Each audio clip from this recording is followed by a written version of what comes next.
Let's get into it. Episode 675, Sold Not For Sale podcast. We got Joe Rogan and Jimmy Carr. They're having an interesting conversation. Very interesting. They're talking about othering people. And then the conversation goes towards what was done in World War II to the Jewish people. Cabaret clubs were shut down. But they were shut down not just because they didn't want people having fun. It's because they didn't want people mingling with these mainly Jewish performers. Because if you could laugh with somebody, you could have sympathy for them. You could have empathy for them. You could become friends with them. You could stand up for them. And it doesn't just make me think of those people. It makes me think, how many instances does that happen to us today where we are made to think one side of any conflict is just completely, you cannot stand by this side. If you stand by this side, you're XYZ. And then there's another side of things where it's like, if you stand with what these people think, you're with ABC. And how many times does that happen to us? Not just in conflicts of war, but in government, with friends, all sorts of things. Society, communities, race, so many different things. And it just makes me wonder, is that happening to me? As I hear things like this, I always think, am I doing this perhaps? And I just don't realize it? Are you doing this perhaps? And you don't realize it? And then they touch on some 1984 stuff. It's just a very interesting conversation. Hearing Jimmy Carr speak seriously actually is pretty amazing. Very intelligent man. Let's get into it right now. You can go on stage and have an opinion, and I can be in the audience and I have a completely different opinion. I don't agree with you at all. I'm like, I don't agree with this guy. But if you go on stage with an opinion, you make me laugh, you have somehow or another, you've injected that idea into my mind, and now I have to consider how the irony and how the comedic value of your expressing that opinion is Unfortunately, you're not the first guy to notice this. Yeah. So, I mean, Hitler knew it, and that's why Cabaret is such a great piece, because those cabaret clubs in Germany, and if you laugh with someone, it's like. How did Hitler use that? He shut down the clubs. He Really? shut down all that. Have you never seen Cabaret? No. Oh, you've got to see Cabaret. So these incredible German clubs. What year is that from? Well, Cabaret, like the movies, Liza Minnelli, 72 maybe. And but that's what it's the musical about? run. Yeah. So these clubs, it's like the end of it is like the heartbreaker. I'm kind of ruining the ending, but it's these clubs in Germany in the 30s of like these incredible, full of life, magical people, and lots of Jewish people in those cabaret clubs, telling jokes and being funny and whatever. And the Nazis realized, well, if you laugh with those people, you can't hate those people. Oh. If you laugh with someone, like, what's that great phrase? Like, anti-Semitism cannot survive a Shabbat dinner. Huh. It can't. Like, if you've got Jewish friends and you laugh with them, what are you talking about, anti-Semitism? Right. But if you can make them seem like other, then it's very dangerous. So that thing of going, the nailing the landing of Cabaret. I remember seeing one Alan Cummings doing Cabaret in London, and these people that you've seen singing and dancing and living their lives, and then at the end of the show, they're in pajamas and the snow falls, and you realize they all got wiped out. It's like, oh. Wow. What's really horrific about human beings is how recent that was, and how we have sort of dismissed that as an artifact of time, and that it's not possible today. But it's very scary. I think people give themselves, listen, not everyone, but people sort of think, well, if slavery was going on today, I'd fight it. Mm-hmm. And if Hitler was around today, I'd fight it. Mm-hmm. And you go, but he is. And there's 40 million slaves currently in the world. Yeah. More slaves during the world in the world right now than during 1865 when they abolished slavery in America. Horrific. And you look at North Korea. Mm-hmm. If you want That's to see, the best example. If you want to see a state where, I mean, we have very little news from there. Very few people get out, but the ones that do, it's horrific. George Orwell's 1984.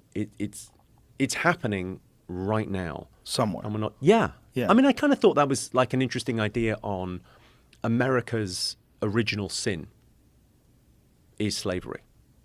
And there's no way to change the past.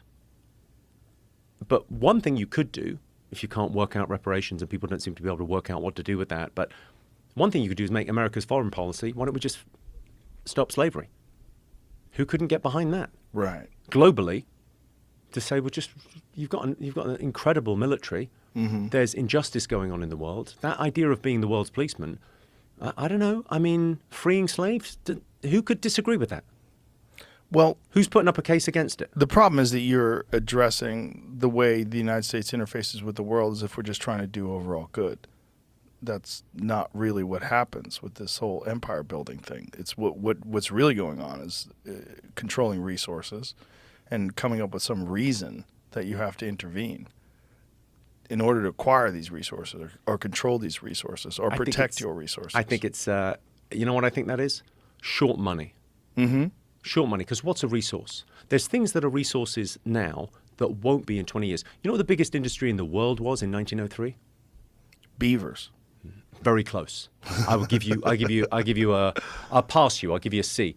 Whaling was the biggest industry in the world in 1903, and whaling disappeared overnight. Like in a year and a half, it was gone. Those towns were just emptied because the whale oil wasn't required anymore.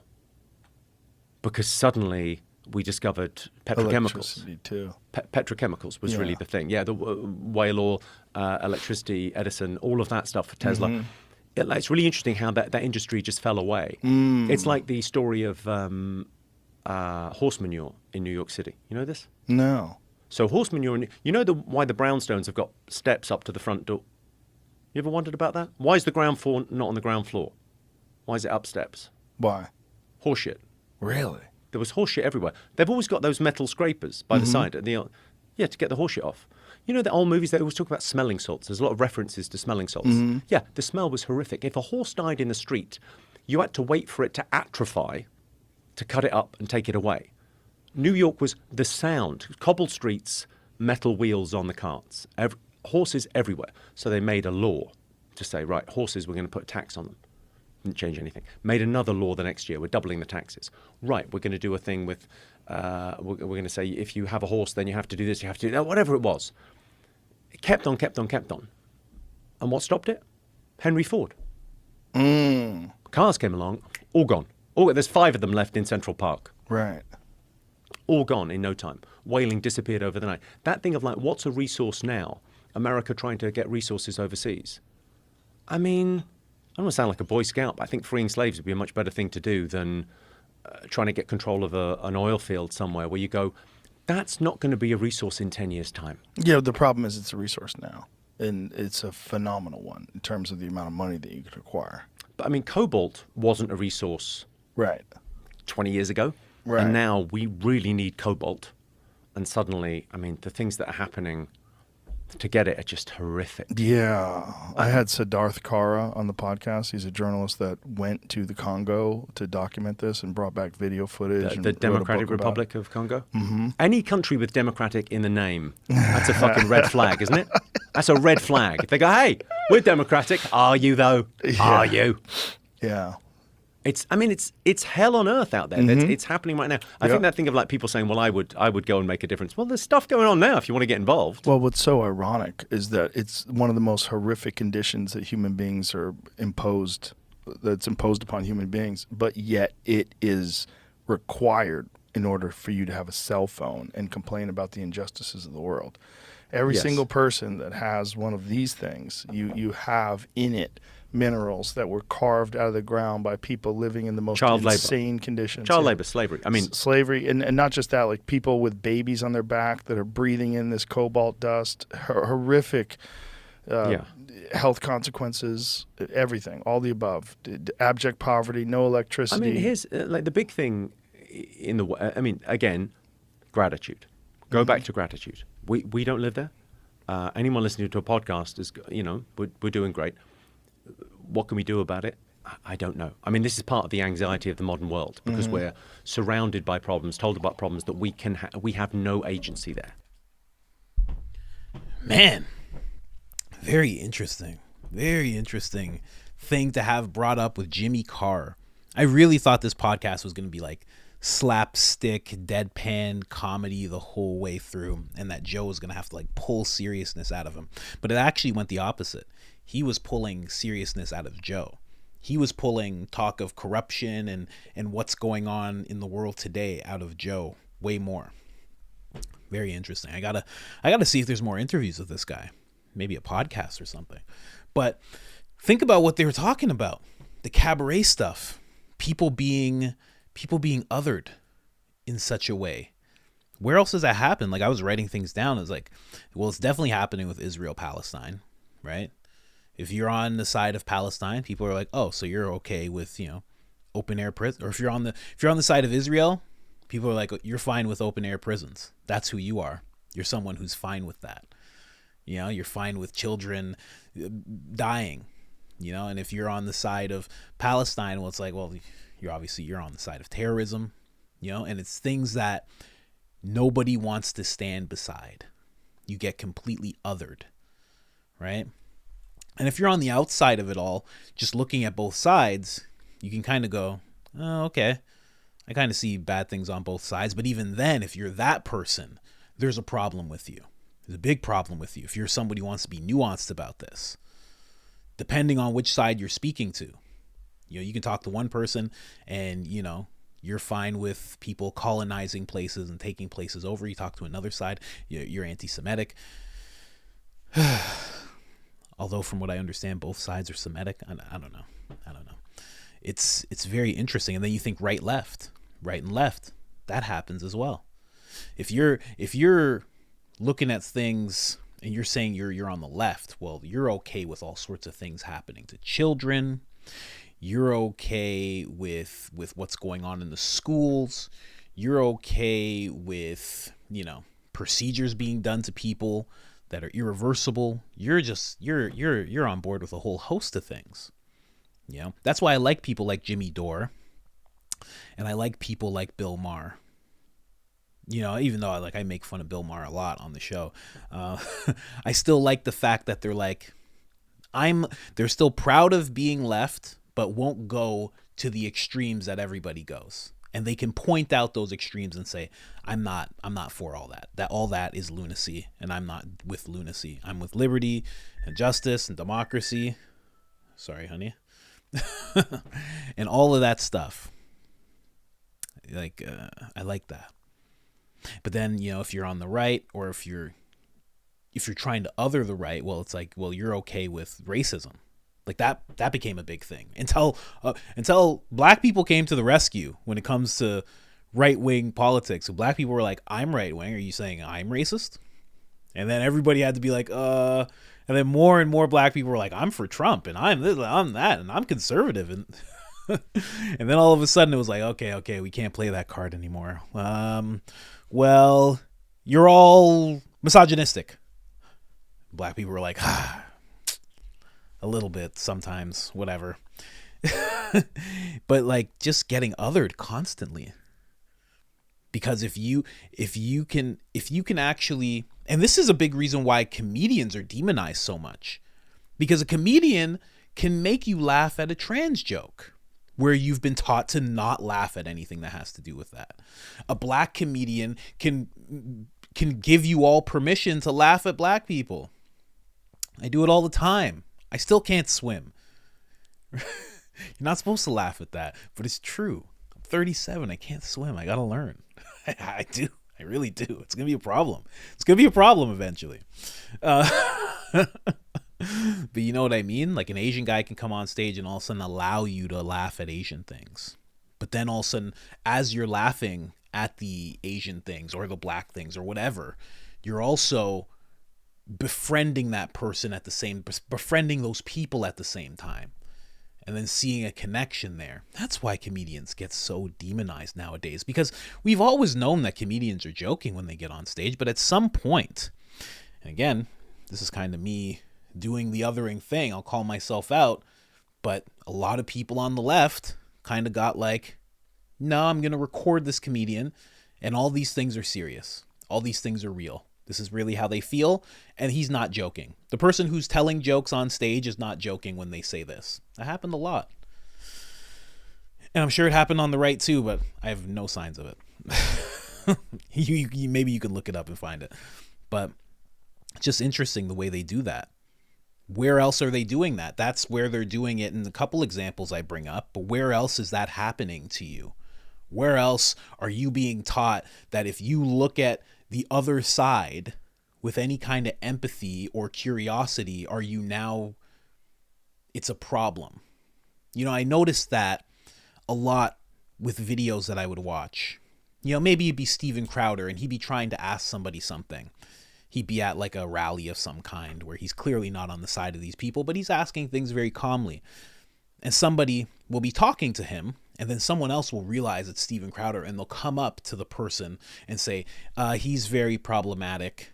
And they will insert themselves and stop the conversation. He's very problematic. They're letting that person know, if you continue to do this and have this civil discourse with this person, you're part of the problem.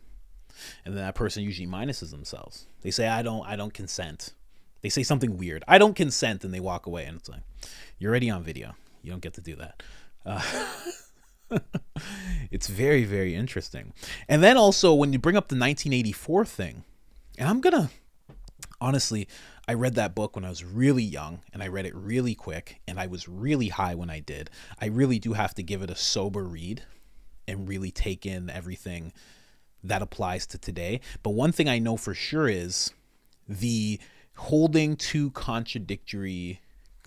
beliefs that contradict themselves. And we do that today.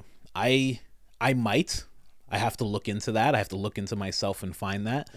But I know for a fact there is a side, again, kind of othering, but I've seen people on the left talk about how, don't be racist. Don't be a racist person.